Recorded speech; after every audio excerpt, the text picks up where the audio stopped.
My name is Jason Olson, and I'm a volunteer with animal care and working primarily with the dogs, doing dog walking.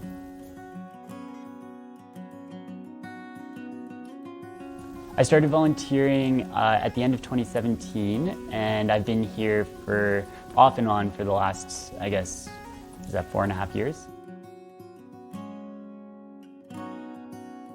Well, the Edmonton Humane Society was always the one shelter that, when you thought of animal shelters in Edmonton, that's the one that everybody knew by name and that stood out. And so when I was looking for places to volunteer so I could get my fix of dog interaction, this was the first place I came to and immediately just saw the quality of care that the animals got, how much the staff cared about the animals, and how well the facility was run, and everybody was treated, people and animals included. So it was just an automatic, it fit. So I put my name down to volunteer, went through the training and started after that. So a typical day for us while we're volunteering, it's pretty straightforward and it's pretty consistently the same. So we come in and our goal is to get as much interaction with the dogs as we can and to get them out as often as possible, particularly first thing in the morning and then right before we close as well. So really you're spending like 95% of your shift with the dogs.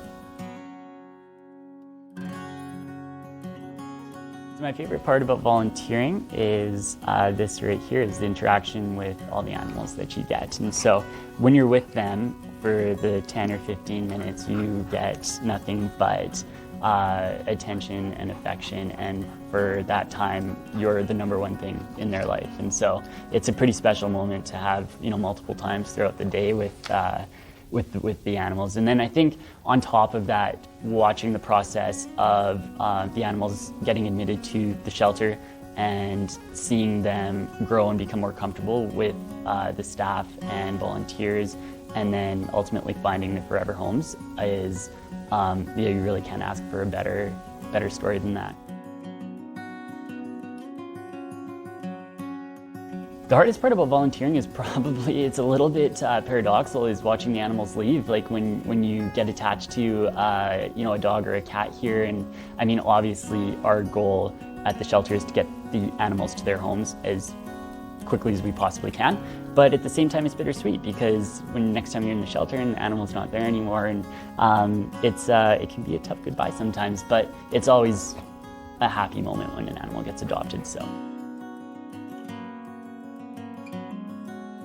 my most memorable one was back when I first started here as a volunteer. This probably would have been in 2018, and it was with a dog named Manning. And Manning, we're not 100% sure what had happened, but it did appear that he was hit by a car. He had pretty severe tremors, permanent neurological damage, and it looked like signs of physical abuse as well. But this dog was the most loving and affectionate dog you will ever meet in your life. And for a large part of the day, he could just pretty much lie in one spot and he would play with you. But I mean, he would be pretty stationary. And the times that you were able to get him outside, he could only go so far, maybe 50 or 100 meters at most. But that was probably the most frequently I was ever in the shelter, because I would be coming here every day just to spend time with him. So that one had a happy story as well. He was adopted by one of our staff members. So he ultimately found a very, very good home. I have a dog. She's 2 years old. Her name is Molly, and she is a miniature Labradoodle. But despite being only 15 pounds, I'm pretty sure she thinks she's like 50 or 60 pounds. Lots of attitude, incredibly intelligent, sassy, but also very, very affectionate. She's my little shadow whenever I'm in the house. She doesn't leave my side. She follows at my heels, regardless of what I'm doing. If I'm working from home, I don't really have the choice, she's coming up onto my lap. Doesn't matter during meetings or who I'm on a call with. She's front and center. So when I'm at home, she's with me nonstop. So I definitely, I could not imagine life without her.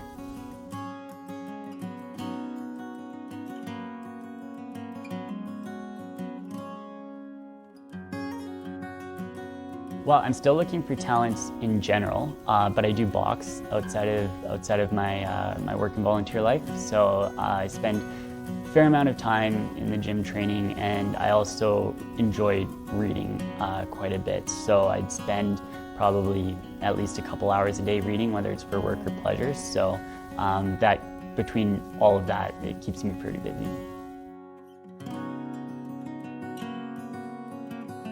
I think one thing that I always vocalize whenever I'm talking to people about EHS is just how well treated the animals are while they're here.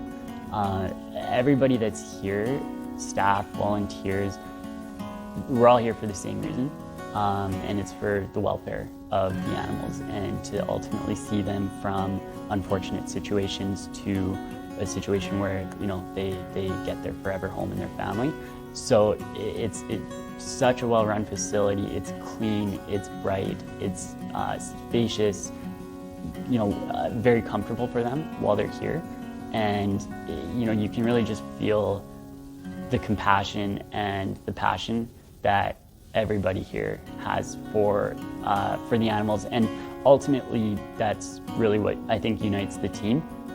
Whether it's, you know, the different departments throughout the shelter, admin, animal care, and then the volunteers themselves. Like, you know, we're here specifically for, you know, ensuring that the animals find a permanent home. So it's a really unique place to be.